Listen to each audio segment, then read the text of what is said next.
అసలు ఈ లోకంలో ఉన్నప్పుడు అసలు మనము ఏ లోకం గురించి బ్రతకాలి, ఈ లోకంలో మనం ఎలా ఉండాలి, అసలు లోకాలు ఎన్ని ఉన్నాయి, మొత్తం మీద లోకాలు ఎన్ని ఉన్నాయి? ఏదైనా ప్రశ్న ఎవరైనా చెప్పగలరు? లోకాలు ఎన్ని ఉన్నాయి అసలు మీకు తెలిసి చెప్పండి. విద్యావంతులైనటువంటి లోకాలు ఎన్ని? కొన్ని ఒక లోకం చెప్పండి. ఏమా? భూలోకం, ఇంకా అది భూలోకము, పరలోకము, ఇంకా రెండే లోకాలు తెలుసు. ఎందుకంటే ఇప్పుడు ఉన్నంతకాలం భూలోకంలో ఉన్నాం, మనం నచ్చినట్టు మనం ఉంటున్నాం, తర్వాత చనిపోతే పరలోకంకి వెళ్తాం, అందుకనే మనం దేవుని సన్నిధిలోకి వచ్చాం అనే విశ్వాసం మనకు ఉంది. అయితే లోకాలు ఎన్ని? ఒకటి పరలోకము, రెండు భూలోకము. ఈ పరలోకము భూలోకానికి సంబంధించి మనము ఈ లోకంలో జీవిస్తూ ఉన్నాము, చనిపోయిన తర్వాత పరలోకానికి వెళ్తామని విశ్వాసం. మరి ఇంకా లోకాలు ఉన్నాయండి బైబిల్లో, ఇంకా చాలా లోకాలు ఉన్నాయి, మొత్తం 7 లోకాలు ఉన్నాయి. వీటినే మనం సప్తలోకాలు అంటాం. ఏ లోకాలండి? సప్తలోకాలు. అయితే ఈ లోకాల్లో మనం జీవిస్తూ ఉన్నప్పుడు ఈ లోకాల వల్ల ప్రయోజనం ఏమిటి? ఈ లోకంలో ఉన్నప్పుడు మనం ఏ లోకంలోకి వెళ్తే మనకు ప్రయోజనం ఉంది, ఏ లోకంలోకి వెళ్తే మనకు ప్రయోజనం లేదు, ఏ లోకంలో మనకి ఉపయోగం ఉంది అనేది మనం తెలుసుకున్నాము. దేవుని యొక్క వాక్యం మనం చూసినట్లయితే మొట్టమొదటిసారిగా ఇంపార్టెంట్ అయినది, మనము జీవిస్తున్నంత కాలము దేవుడినే మనం నమ్ముకుంటూ మనము ఆయనలో జీవిస్తూ ఏంటి మరి ప్రతి దినము ఆయన ప్రార్థిస్తూ ప్రతి ఆదివారం లేదా ప్రతి ఉపవాస కూడికలో లేదా ప్రతి శుక్రవారం ఆయన సన్నిధికి ఎందుకు వస్తున్నామో కారణం ఏంటంటే మనము చేసినటువంటి పాపాలు ఒప్పుకొని ఏంటి మనము పరిశుద్ధాత్మ ద్వారా రక్షణ పొంది బాప్తిస్మం తీసుకుని ఆయన బిడ్డలుగా పేరు పొంది ఆయనలో జీవిస్తూ మనం ఈ లోకంలో ఉండి మంచి పేరు సంపాదించుకొని మన కుటుంబమును కాపాడుకొని, మన భర్తను కాపాడుకొని, మన బిడ్డలు కాపాడుకొని, మన ఇరుగు పొరుగు వారు కాపాడుకొని వారందరి గురించి మనం ప్రార్థించుకుంటూ చివరికి మంచి పేరుతో మనం చనిపోతే ఈ లోకంలో ఉన్నటువంటి శరీరం యొక్క కన్నులు మనం ముయ్యబడినప్పుడు మన యొక్క మనోనేత్రాలు పరలోకంలో తెరవబడతాయండి. ఆ పరలోకం గురించి ప్రయాసం అంటారు. కనుక ముందుగా మనం పరలోకం గురించి తెలుసుకుందాం. అయితే పరలోకం గురించి చూసినట్లయితే యోహాను సువార్త 6వ అధ్యాయము 33వ వచనంలో మనం చూసినట్లయితే యోహాను సువార్త 6వ అధ్యాయము 33వ వచనం, పరలోకము నుండి దిగివచ్చి లోకమునకు జీవమునిచ్చినది దేవుడు అనుగ్రహించి ఆహారమై ఉన్నది. ఏదో నిశ్చయముగా చెప్తున్నానని వారితో చెప్తున్నారు. యేసు ప్రభువు చెప్తూ ఉన్నారండి. ఏంటి అంటే పరలోకము నుండి దిగివచ్చి అంటే పరలోకము నుండి దిగివచ్చిన వాడు ఎవరైనా ఉన్నారా అండి? ఆకాశం నుండి ఎక్కగలిగిన వాడు ఎవరైనా ఉన్నారండి? ఎవరు లేరే. పరలోకం నుండి దిగివచ్చిన వాడు ఎవరైనా ఉన్నారంటే ఎవరు లేరు. ఎవరంటే ఒకే ఒక్క దేవుడు, ఏకైక దేవుడు మన యేసుక్రీస్తు ప్రభువారు. దేవునికి మహిమ కలుగును గాక. పరలోకము నుండి దిగి వచ్చిన వాడు ఆయనే, పరలోకము నుండి ఎక్కి వెళ్ళిన వాడు ఆయనే, మరలా పరలోకము నుండి రాకడ సమయంలో రెండవ రాకడలో రానయ్యున్నవాడు కూడా ఆయనే. అయితే మన పరలోకము నుండి ఎలా వచ్చాడు అని మనం ఆలోచన చేస్తే పరలోకము నుండి రావడానికి కారణము ఏమిటి అంటే మనము చేసిన పాపములను బట్టి. ఎందుకంటే మన పాపములకు ప్రాయశ్చిత్తము కలిగించడానికి మరి యెహోవా దేవుడు తన కుమారుని ఈ లోకంలో పంపడానికి మరి ఎప్పుడంటే పూర్వం అంటే ఆదికాండంలోనే, ఆదికాండం 3వ అధ్యాయం 15వ వచనంలోనే. ఎందుకంటే అక్కడ అవ్వమ్మ పాపము చేసినప్పుడు అక్కడ యెహోవా దేవుడు సాతానుని గర్జించడం జరుగుతుందండి. మీరు గమనించినట్లయితే మరియు నీకును స్త్రీకిని నీ సంతానములకును ఆమె సంతానములకును వైరము కలుగు చేసేట్టును. చాలు తల్లి. ఇక్కడ మరియు నీకును స్త్రీకిని ఆమె సంతానమునకును నీ సంతానమునకు. వైరము, వైరం అంటే అర్థం ఏమిటి? వైరం అంటే అర్థం ఏంటండి? వైరము, వైరం కలిగేస్తాడు, పొత్తు లేకుండా చేయడం. వైరము నాకు ఆమెకు పడదు, జగడం అనమాట. వైరం కలిగేసేటను నీకును స్త్రీకిని, ఆమె సంతానమునకును నీ సంతానమునకును. ఎవరితో మాట్లాడుతున్నాడంటే దేవుడు సాతానుతో మాట్లాడుతున్నాడు. ఆ సాతాను ఎవరు అక్కడ మనం చూసినట్లయితే ఇక్కడ సాతాను ఎవరి రూపంలో వచ్చిందంటే సర్పం రూపంలో వచ్చింది. అక్కడ యెహోవా దేవుడు అలా చెబుతూ స్త్రీ సంతానము, స్త్రీ సంతానం ఎవరు? స్త్రీ సంతానం ఎవరు? యేసు ప్రభువారండి. మనందరం పురుష సంతానము. పురుషుని యొక్క సాంగత్యం లేకుండా మనం బయటికి రామండి. ఒక జీవి ఉద్భవించాలి అంటే స్త్రీ పురుషుని యొక్క కలయిక ఉండాలి. మనము ఒక జీవిగా తల్లి గర్భంలో ఒక పిండముగా రూపింపబడాలి అంటే తల్లిదండ్రుల యొక్క లేదా ఆడామావి యొక్క కలయిక వల్లనే మనము ఉద్భవిస్తాం. స్త్రీ పురుషుల యొక్క కలయిక ఎలా ఉంటుందంటే రహస్య ప్రదేశాల్లో రహస్యంగా ఉంటుందండి. కానీ బిడ్డ మాత్రం పుట్టినప్పుడు మనం ఏం చేస్తామండి? అందరికీ చెప్పడం జరుగుతుంది. అంటే అర్థం ఏమిటి? ఒక క్రొత్త జీవి భూలోకములకు పరిచయం అయింది అంటే ఈ భూలోకములకు పరిచయం చేసినప్పుడు తల్లిదండ్రులు ఎంత సంతోషపడతారండి. అటువంటి బిడ్డ బయటకు రావడానికి భార్యాభర్తల యొక్క కలయిక అది మన పురుష సంతానం. మరి స్త్రీ సంతానం అంటే ఒక కన్యక ద్వారా పుట్టినటువంటి పురుషుడు. ఆ స్త్రీ సంతానమే యేసు ప్రభువారు. ఆ స్త్రీ సంతానం ద్వారా మనకు రక్షణ వచ్చింది.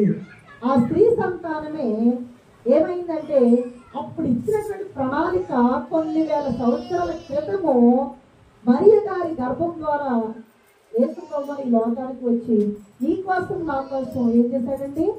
ఆయన మన పాపముల నిమిత్తము మరి సిలువ వేయబడ్డాడు.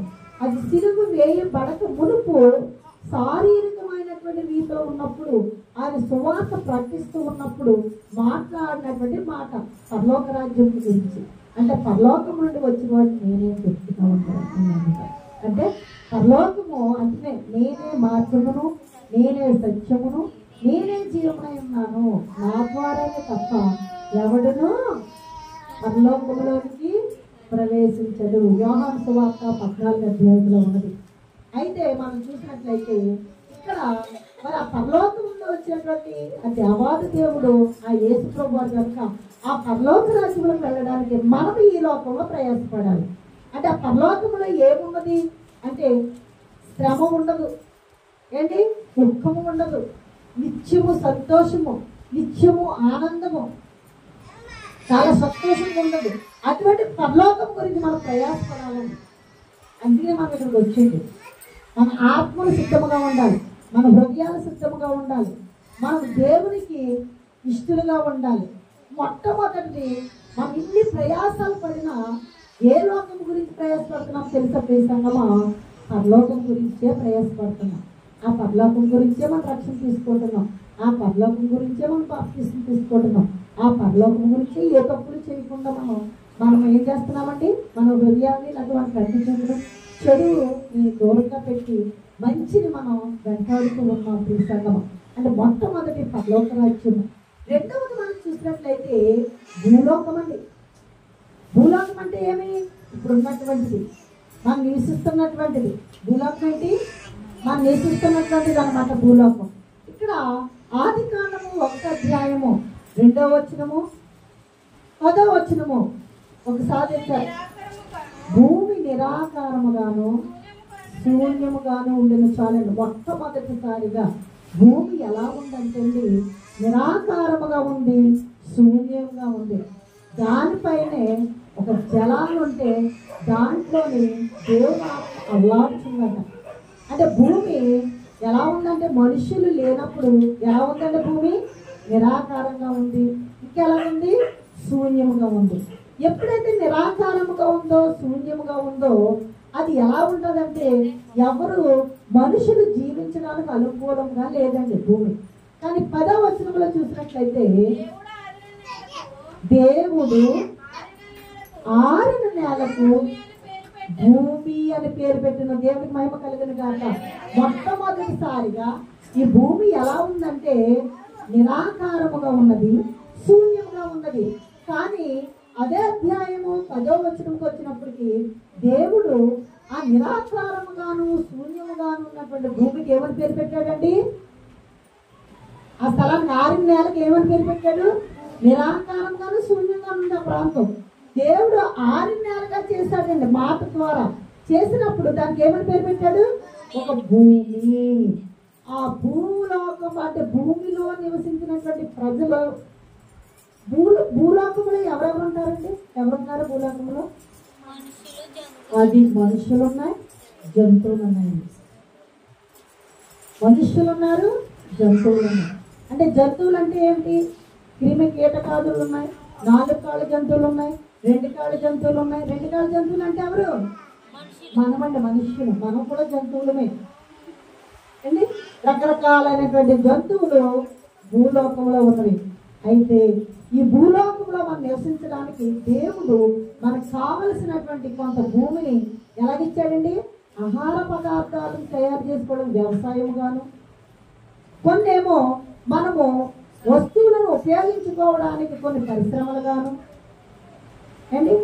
ఆ భూమి మీదే మన త్రాగి బ్రతకడానికి, ఉండడానికి కావలసిన నీరును జలముగాను దేవుడు మనకు సృష్టించి ఇచ్చాడండి. మనిషికి కదా, జంతువులకి. అలాగ భూలోకములో అన్ని ఇమిడి ఉన్నవి. ఇక్కడ 2 లోకాలు తెలుసుకున్నాం. ఇంకా భూమి గురించి మనం తెలుసుకోవాలంటే యోబు రాసిన గ్రంథము 447వ పేజీ అండి. యోబు రాసిన గ్రంథము 37 అధ్యాయం 12వ వచనమండి. ఆయన వలన నడిపింపబడిన వై నరులకు నివాసయోగ్యమైన భూగోళము మీద మెరుపును మేఘములను సంచారము చేయడం. చాలు తల్లి, చూడండి ఇక్కడ ఆయన వలనే ఏర్పడ్డాయి. అక్కడి ఎక్కడ? ఈ భూలోకం. ఈ భూలోకం అంటే భూగోళము ఏంటి? నివాసయోగ్యం అంటే అర్థం ఏమిటి? నివసించడానికి కావలసిన వాతావరణము, మనము గాలి పీల్చుకోవడానికి కావలసిన వాతావరణం ఈ భూమి మీద ఉంది. ఈ భూమి మీద ఏ ఆవరణంలో ఉందో తెలుసండి? ఏ ఆవరణంలో ఉందంటే ఇక్కడ ట్రోపో ఆవరణం అని ఉంది. ఈ ట్రోపో ఆవరణములో ఆక్సిజన్ ఉంది. అక్కడ మనం నివసిస్తూ ఉన్నాం. ఈ వాతావరణము మనకి ఏం చేస్తూ ఉంటుందంటే మనకి కావలసినటువంటి కొన్ని సౌకర్యాలు, అంటే మెరుపులు, వర్షాలు, మేఘాలు, ఇవన్నీ కాదు. అందుకనే మనకి ట్రోపోవర్ణము, స్ట్రాటోవర్ణము, తర్వాత ఐనోవర్ణము, ఆవరణాలు 3 ఉన్నాయండి. ట్రోపోవర్ణము, స్ట్రాటోవర్ణము, ఐనోవర్ణం.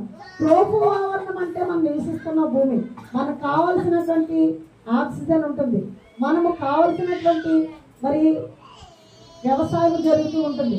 ఈ భూలోకంలో చూడండి, ఈ భూలోకం మనం నివసించడానికి కావాల్సిన ఆక్సిజన్ ఉంది. ఈ శరీర అవయవాలు ఏమైనా క్షీణించినాయి అనుకోండి, మనకు ఆక్సిజన్ పెడతారు హాస్పిటల్లో. ఆ ఆక్సిజన్ మనం పీల్చేటప్పుడు మన ఊపిరితిత్తులు దాన్ని పీల్చుకోవడానికి శక్తి సరిపోక మన యొక్క ఆక్సిజన్ నోటికి పెడతారండి.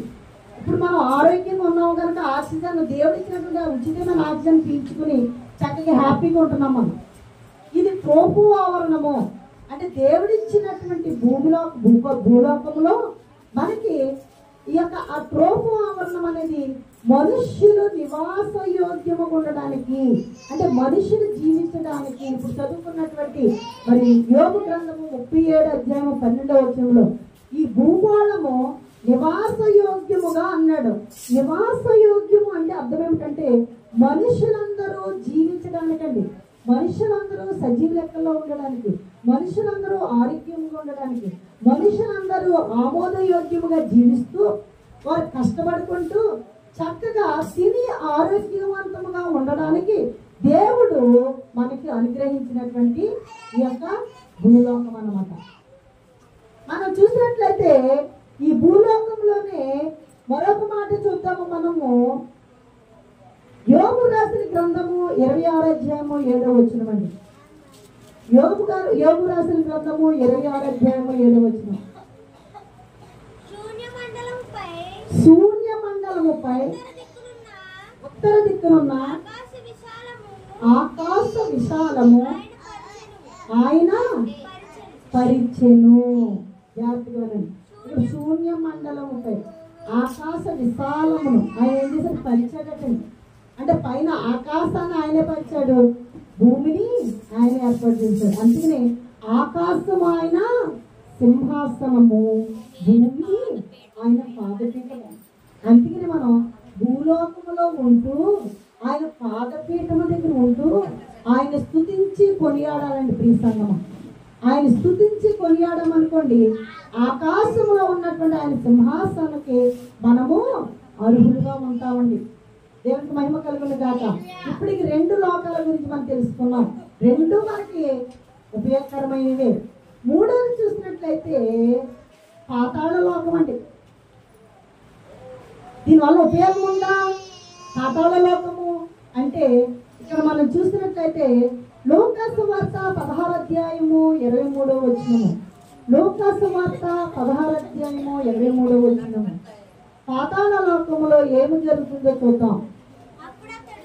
అప్పుడు అతడు పాతాళములో బాధపడుచు కన్నులెత్తి దూరం నుండి అబ్రహామును అతని రొమ్మును ఆనుకొని ఉన్న లాజరును చూచి, తండ్రివైన అబ్రహామా, నా యందు కనికరపడి తన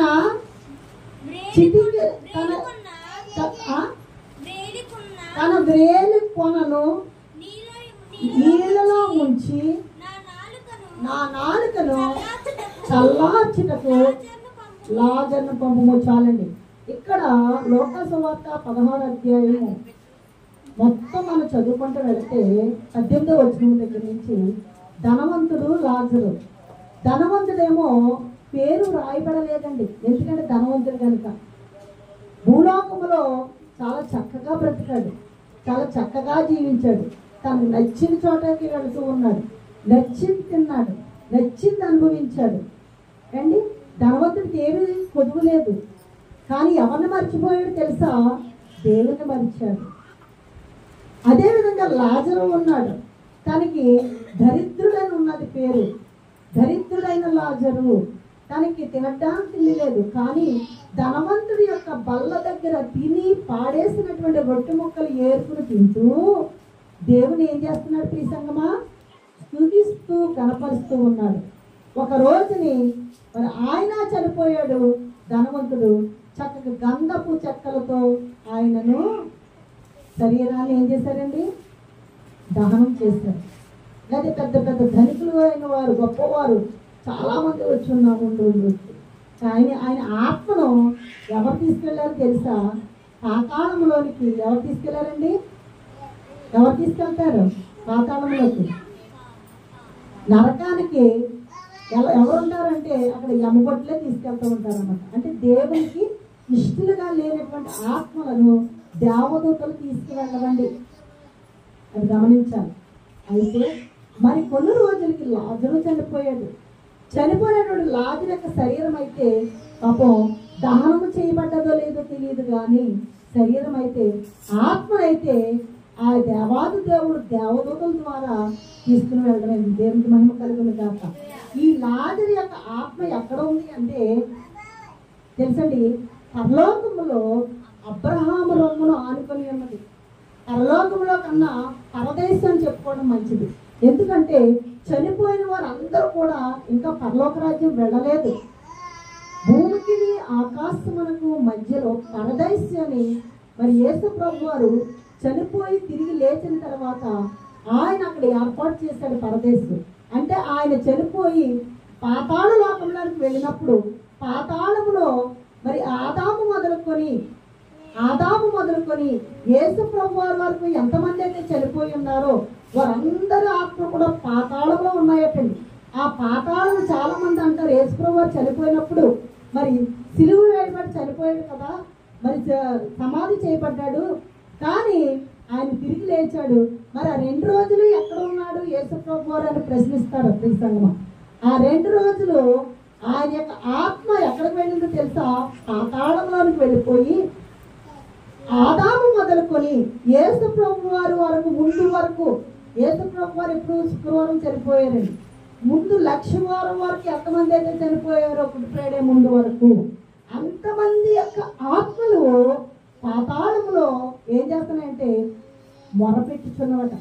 ఆ పాతాళంలో ఉన్నటువంటి ఆ యొక్క ఆత్మలను ఈయన ఏం చేశారంటే చెరగా పట్టుకుని, చెరని అంటే ఆ ఆత్మలు అక్కడ బందీ అయినటువంటి ఆత్మలన్నీ పట్టుకుని ఆయన తీసుకుని వచ్చి ఎక్కడ పెట్టాడో తెలుసా?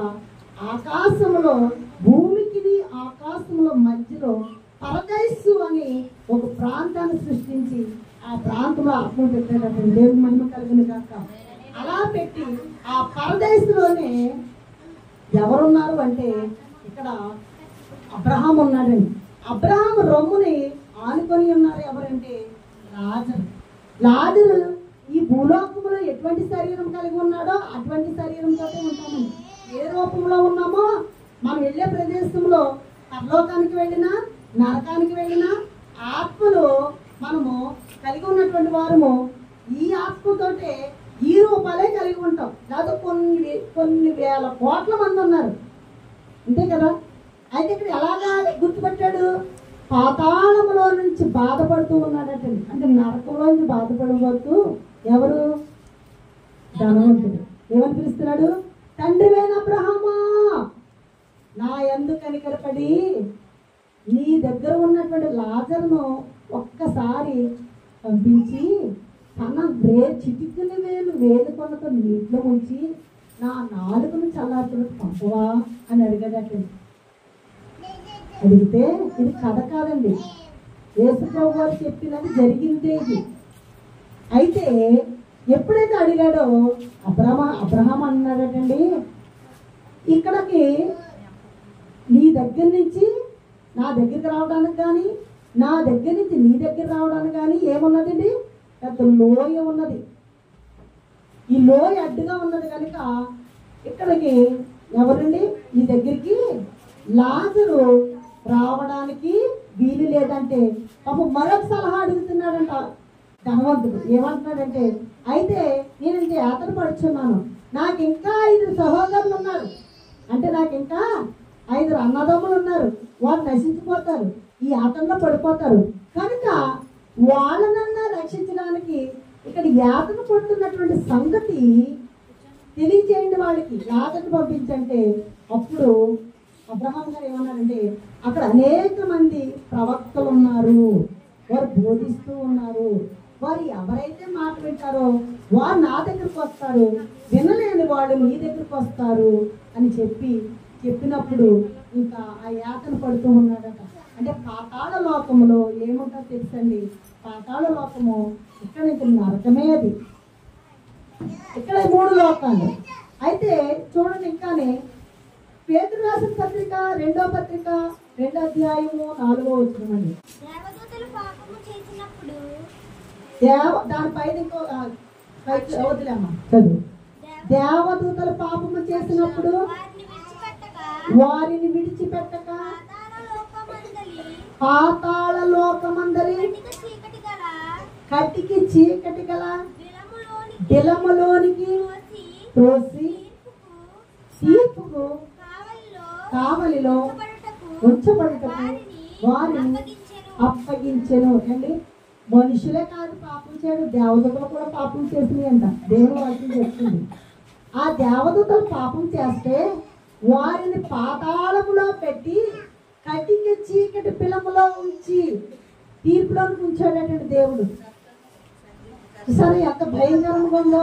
పాతాళం అంటే అది కటిక చీకటి, అక్కడ ఆత్మలని మొరపెడుతూ ఉంటాయటండి. మొన్నే నాసా వారు ఒక కనుగొన్నారు, అమెరికా వారు సైంటిస్ట్. ఏంటి అంటే లోపల భూలోకము కింద అరుపులు వినబడుతున్నాయంట, కొన్ని ఆత్మలు అరుపులు వినబడుతున్నాయంట. అంటే పాతాళ లోకము ఎక్కడుంది? లోపలే ఉంది. మరి మీరు అనొచ్చు, పాతాళ లోకం లోపల ఉంటే మరి పాతాళంలోనేమో ఎవరున్నారు? ధనవంతులు ఉన్నారు. పరదేశులేమో లాజరు. మరి ఎలా చూశాడంటారు? మీరు అనుకోవచ్చు, మరి దానికి దీనికి భూలోకం అంటుంది కదండి, మరి ఎలా చూశాడు అంటే ఆత్మకు ఏముంటుందండి? ఏది అడ్డు ఉంటుందండి? ఆత్మకి గోడ నుండి వచ్చినా వచ్చేయచ్చు, ఆత్మకి ఏమి అడ్డు ఉంటుంది, ఎక్కడైనా చూడొచ్చు, కానీ వెళ్ళలేమంతే. ఆ ప్రదేశాన్ని, పరలోక రాజ్యానికి వెళ్ళలేమా? ఏ ప్రదేశాలను తిరగచ్చు. కానీ కొన్ని దురాత్మలు చూడండి, దురాత్మలు వేధిస్తూ ఉంటే పలానావిడ పట్టుకుంది, పలానావిడ మమ్మల్ని పట్టుకుంది అని చెప్పి మనం వెళ్ళి మొత్తం రచ్చరేకులు వీబూదులు ఏం చేస్తూ ఉంటాం మనం. అంటే ఆత్మలు ఏం చేస్తారంటే దురాత్మలు వాళ్ళ పేరు మీద మనల్ని పీడిస్తూ ఉంటాయి ప్రిసంగం. కనుక ఇక్కడ మరి పాతాళము కటికి బిలాం కలిగి ఉన్నది. అంటే కటికి చీకటి కలిగి ఉంది. అటువంటి బిలాంలోని ఎవరు పెట్టేశారండి? దేవతలు తప్పు చేస్తేనే దేవుడు ఊరుకోలేదు, మనుషులు తప్పు చేస్తూ ఊరుకుంటాడండి. అంటే అవకాశం ఇస్తాడు, కానీ క్షమించి మరలా దాని దగ్గరికి మనం వెళ్ళకూడదు. అక్కడికి 3 లోకాలు చూస్తాం. 4వ లోకము మృతుల లోకము. మృతుల లోకము దీనికి చదవద్దు, కానీ మనకు టైం లేదు. మృతుల లోకము ఏంటంటే ఆదికాండము 37వ అధ్యాయం 35వ వచనంలో ఏమిటంటే యాకోబు గారు ఇక్కడ మాట్లాడుతూ ఉన్నారు. యోసేపు మరి చనిపోయాడని చెప్పి వారి యొక్క సహోదరులు వచ్చి తండ్రి గారికి చెబితే, తండ్రి నా కుమారుడు మృతుల లోకములకు వెళ్ళిపోయాడు అని చెప్పి చాలా దుఃఖిస్తూ ఉంటాడు అనమాట. తన కుమారులందరూ వచ్చి ఆయన ఓదార్చిన ఏడుపు మానకుడు దుఃఖిస్తూ ఉన్నప్పుడు ఆయన పలికిన మాట యాకోబు గారు, మృతుల లోకము. మృతుల లోకము అంటే అర్థం ఏమిటి అంటే మనము చనిపోయిన తర్వాత మనుషుని యొక్క శరీరమును పాతి పెట్టడం జరుగుతుంది. ఈ సంగమం ఈ పాతి పెట్టినటువంటి మృతుల లోకము ఏది అంటే సమాధుల దొడ్డి. మృతుల లోకం ఏదండి? సమాధుల దొడ్డి. ఆ సమాధుల్లో ఎవరుంటారండి? చనిపోయినటువంటి డెడ్ బాడీస్ని అక్కడ పాతి పెట్టడం జరుగుతుంది. లేకపోతే చనిపోయినటువంటి డెడ్ బాడీస్ని కొన్ని చోట్ల కాల్చడం జరుగుతుంది. దాన్ని ఏమంటారు? కైలాసగిరి. లేకపోతే మామూలుగా మన క్రైస్తవులకి సమాధుల దొడ్డి అని రాస్తూ ఉంటారు. కారణం ఏమిటంటే ఇది మృతుల లోకము. అంటే చనిపోయినటువంటి వ్యక్తులని పాతి పెట్టడము కానీ చనిపోయిన వ్యక్తుల్ని ఖననం చేయడము కానీ అక్కడ జరుగుతుందండి. కానీ ఆ వ్యక్తి యొక్క శరీరము అక్కడ ఉండదు. కానీ ఏమి ఉంటాయి? ఎముకలు ఉంటాయి. కొన్ని వేల సంవత్సరాలు అయితే అవి మనకు కనిపించవు. కానీ ఆ మృతుల లోకము మాత్రం మానవులు పెట్టుకున్నది. మృతుల లోకం ఎవరు పెట్టుకున్నదండి? పేరు మానవులు పెట్టుకున్నది. అది ఆ మృతుల లోకములో చనిపోయినటువంటి వారిని అక్కడ సజీవులుగా ఉన్నవారు ఉండరు, కానీ చనిపోయిన వారు ఉండడము జరుగుతుంది. తర్వాత మనం చూసినట్లయితే పూర్వలోకం. ఏ లోకం అండి? పూర్వలోకం. పూర్వలోకం అంటే మన చరిత్రలు చెప్తూ ఉంటారు. ఏమని చెప్తూ ఉంటాం మనం? పూర్వయుగము, మధ్యయుగము, నవీన యుగము అంటాం. పూర్వం అంటే పూర్వకాలంలో ఏదో జరిగింది. మన యొక్క పూర్వకాలంలో ఏమిటి అంటే మనం ఆలోచన చేస్తే పేతురు రాసిన 2వ పత్రిక 2వ అధ్యాయము 5వ వచనంలో మనం చూసినట్లయితే మరియు ఆయన పూర్వకాలమందున్న లోకమును విడిచిపెట్టక భక్తిహీనుల సమూహం మీదకి జల ప్రళయమును చాలా మదర్పించినప్పుడు. ఇక్కడ పూర్వకాలము ఆది కాండములో మనం చూసినప్పుడు జల ప్రళయం వచ్చింది. జల ప్రళయం వచ్చినప్పుడు భక్తిహీనులైనటువంటి వారు, పాపము చేసినటువంటి వారు, ఇటువంటి వారు అందరినీ కూడా ఆ దేవాది దేవుడు మరి ఆకాశములో ఏం చేసి తూములు విప్పినప్పుడు చాలా వర్షము కురిసిందండి. ఆ వర్షం కురిసినప్పుడు ఎంతమంది మిగిలారు తెలుసా? 8 మంది నీతిమంతులుగా తీర్చబడ్డారు. ఆ 8 మందిలో మరి యజమానుడు ఎవరండి? ఆ కుటుంబ యజమానుడు నోవాహు. వారి యొక్క భార్య, తన యొక్క 3 కుమారులు, తమ యొక్క 3 కోడళ్ళు, అంటే 8 మందే నీతిమంతులు. కనుకనే యెహోవా దేవుడు అన్నాడు, నోవాహు ఈ తరము వారిలో నీతిమంతులు స్నేహితుడిగా నీవు నాకు కనపడ్డావు కనుక నీవు ఒక ఓడ తయారు చేసుకో. ఆ ఓడే రక్షణ ఓడ. దేవునికి మహిమ కలిగిన కాక. ఆ ఒక్క ఓడలో వెళ్ళారు 8 మంది, రక్షింపబడ్డారు. మనము కూడా ఈ రోజుల్లో రక్షణ అనే ఓడలో ఉన్నాము. ఈ రక్షణే బాప్తిస్ము. ఎప్పుడైతే నువ్వు బాప్తిస్ము తీసుకుంటావో ఆ దేవాది దేవుడు 8 మందిని ఆ యొక్క జల ప్రళయం నుంచి రక్షించిన రీతిగా మనము కూడా రక్షణ పొందినట్లయితే పరిశుద్ధాత్మ ద్వారా మరి ఏంటంటే బాప్తిస్ము తీసుకున్నట్లయితే మనము కూడా ఆ ఓడ ఏ విధంగా 8 మందిని కాపాడిందో ఈ రక్షణ అనే ఓడ ఎవరైతే బాప్తిస్ము తీసుకుంటారో వారిని కాపాడుతుందండి. దేవునికి మహిమ కలుగును గాక.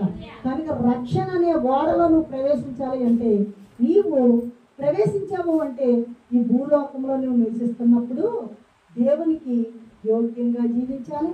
చనిపోయిన తర్వాత పరలోక రాజ్యంలో నీకు దేవుడు స్థలాన్ని ఏర్పాటు చేస్తాడు. ఈ సంగమా తర్వాత మనం చూసినట్లయితే పూర్వకాలంలో ఏ ఓడ ద్వారా అండి? రక్షణ ఓడ. ఆ రక్షణ ఓడలో ఎంతమంది రక్షించబడ్డారు? 8 మంది రక్షించబడ్డారు. ఇంకా పూర్వకాలంలో మనం చూసినట్లయితే సొదొమ గొమొర్రాలో ఎంతమంది రక్షించబడ్డారు? ఎంతమంది బ్రతికున్నారు?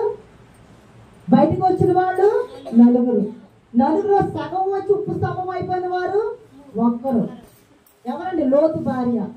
తర్వాత లోతు 2 కుమార్తెలు లోకంలోకి బయటకు వచ్చినవారు. అంటే పూర్వలోకము అంటే పూర్వలోకం అంటే పూర్వకాలంలో జరిగిన విషయాలు తెలియజేస్తున్నాడు దేవుడు. దేవుడికి మహిమ కలుగును గాక. తర్వాత చూసినట్లయితే ఇహలోకము. ఏ లోకం అండి? ఇహలోకము. ఇహలోకం ఎక్కడుంది? ఇహలోకం ఎక్కడుందండి? ఇహలోకము. పరలోకం అంటే పైన ఉందంటున్నాం.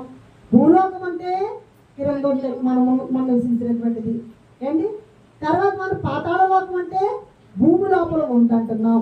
మృతుల లోకం అంటే మనం చనిపోయిన తర్వాత మనం పాతిపెట్టి ప్రవేశము అంటే సమాధి తోటి లేదా కైలాసగిరి.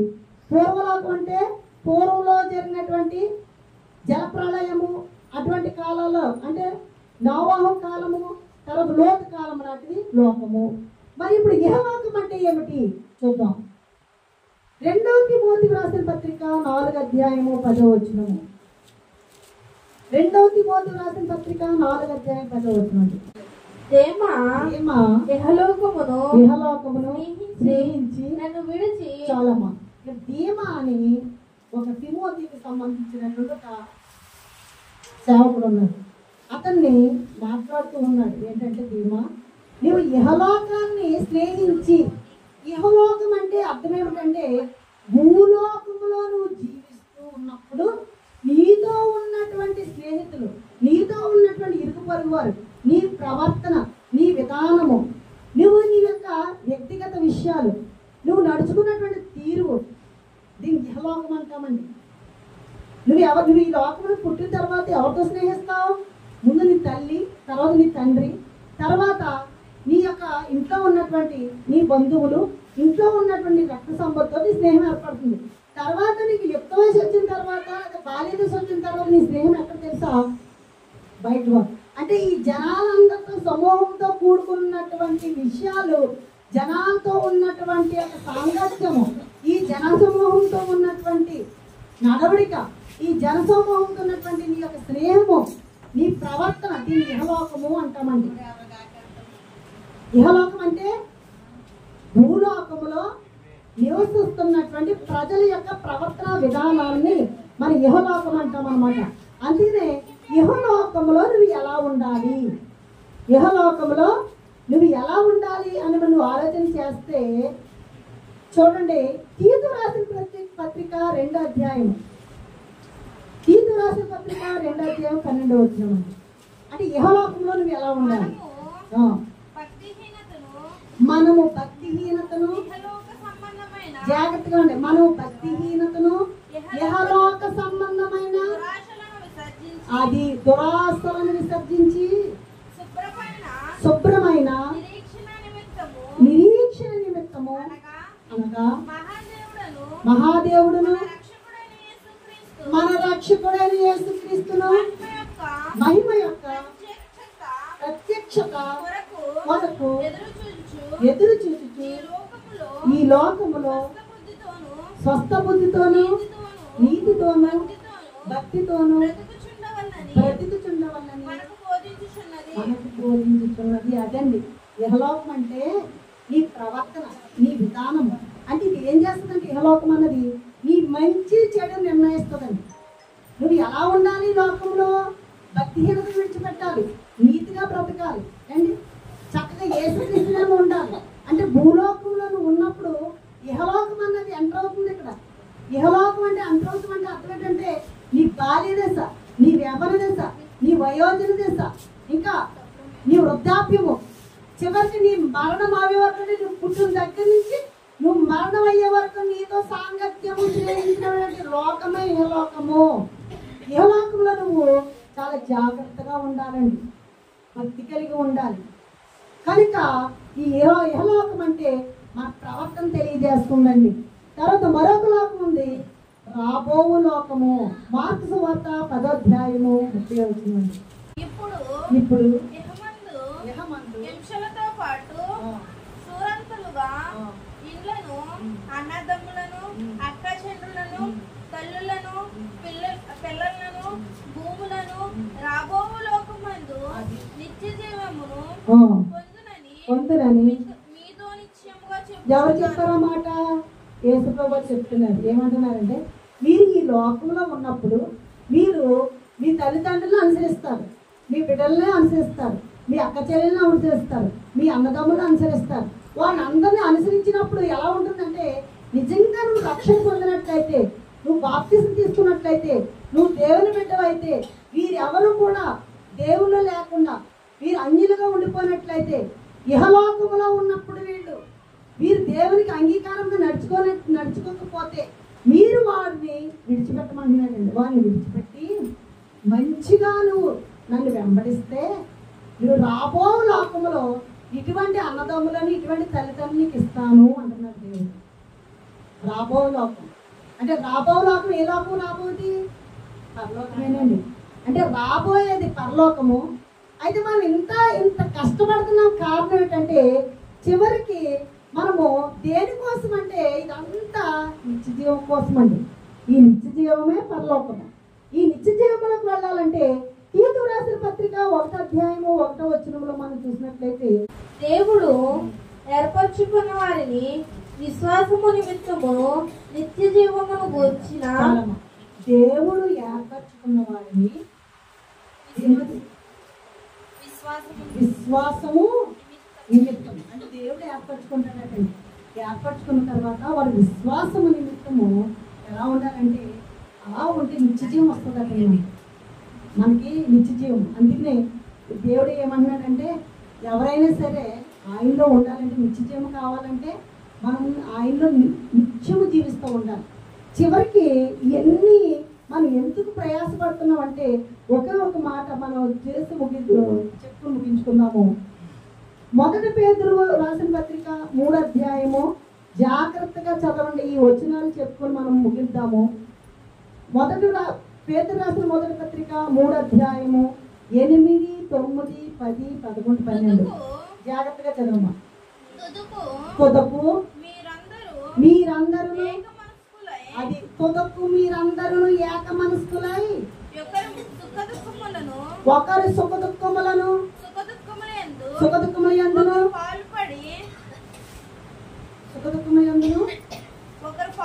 ఒకరు పాలుపడి సహోదర ప్రేమ వారసులగుటకు కరుణా చిత్తములను వినయ మనస్కులైన ఉండేది. చూడండి, ఒక్కసారి చూడండి. ఇక్కడ 8వ వచనం మనం చూసినట్లయితే మనం ఉన్నంతకాలం అంటే ఒకరు ఎలా ఉండాలంటే సుఖ దుఃఖాల్లో పాల్పంచుకోవాలి. ఒకరు దుఃఖం వస్తే ఒకరు పట్టించుకోమండి. ఎవరు సుఖం ఉంటే వాళ్ళే ఉంటాం. కానీ సహోదర ప్రేమ ఏం చెప్తుంది అంటే రాకడ సమయం ఆయన వచ్చే వరకు కూడా క్రైస్తవులైనటువంటి మనము ఒకరి ఏళ్ళ సుఖ దుఃఖాల మీద పాల్పొప్పుడు పొందాలి. ఏక మనస్కులై ఉండాలండి. ఏక మనసు అంటే నా మనసు అయినా నీ మనసు అయినా నీ మనసు అయినా ఒకే మనసు. అదే ఏ మనసు కలిగి ఉండాలి? దేవుని మనసు కలిగి ఉండాలి. మనం ఏక మనసు. మనలో ఎటువంటి దురాశలు కానీ లేకపోతే అసూయలు కానీ ద్వేషములు కానీ ఉండకూడదటండి ఆయన అంగీకరించినటువంటి వాళ్ళు. చదవమ్మా. ఆశీర్వాదమునకు చూడండి ఇక్కడ, ఆశీర్వాదమునకు వారసులగుటకు అది ఆశీర్వాదమునకు వారసులగుటకు మనం పిలవబడ్డాం. కానీ కీడుకు ప్రతి కీడును దూషణకు ప్రతి దూషణైనను చేయక దీవించుడి. ఇదండి మనం ఏదైనా ఆశీర్వాదం పొందడానికి దేవుడు సృష్టించాడటండి. కానీ కీడుకు ప్రతి కీడు చేస్తూ చాలా మంది నశించిపోతూ ఉన్నారు. అలా నశించిపోవద్దు. మీరు ఆశీర్వాదం పొందాలి, దీవెనలు పొందాలి. ఈ ఆశీర్వాదంలో దీవెనలు పొందాలి అంటే మీరు ఈ లోకంలో ఎలా ఉండాలి, ఈ భూలోకంలో మనం ఉన్నప్పుడు, మనం ఇహలోకంతో సాంగత్యం కలిగి ఉన్నప్పుడు, మనం ఈ దృష్టికి సంబంధించినవన్నీ మనం విడిచిపెట్టి పరలోక రాజ్యంలో మనం ప్రవేశించాలంటే యోహాను సువార్త 14వ అధ్యాయంలో 1వ వచనంలో దేవుడు చెప్తున్నాడు, నీ హృదయములను కలవరపడనీయకుడి, దేవుని యందు విశ్వాసం ఉంచుతున్నారు, నా యందును విశ్వాసం ఉంచుడి. అండి మీ హృదయాలు కలవరపడుతున్నాయి. ఏమని బలపడుతున్నాయి? అది నిజంగా పరలోక రాజ్యం ఉందా? అసలు ఎందుకు వచ్చిన గొడవలు మనకి రాత్ర ఉంటే ఎందుకు వచ్చిన ప్రార్థన?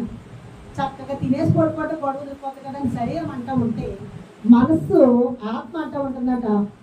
మనం ప్రార్థనకు వెళ్ళాలి.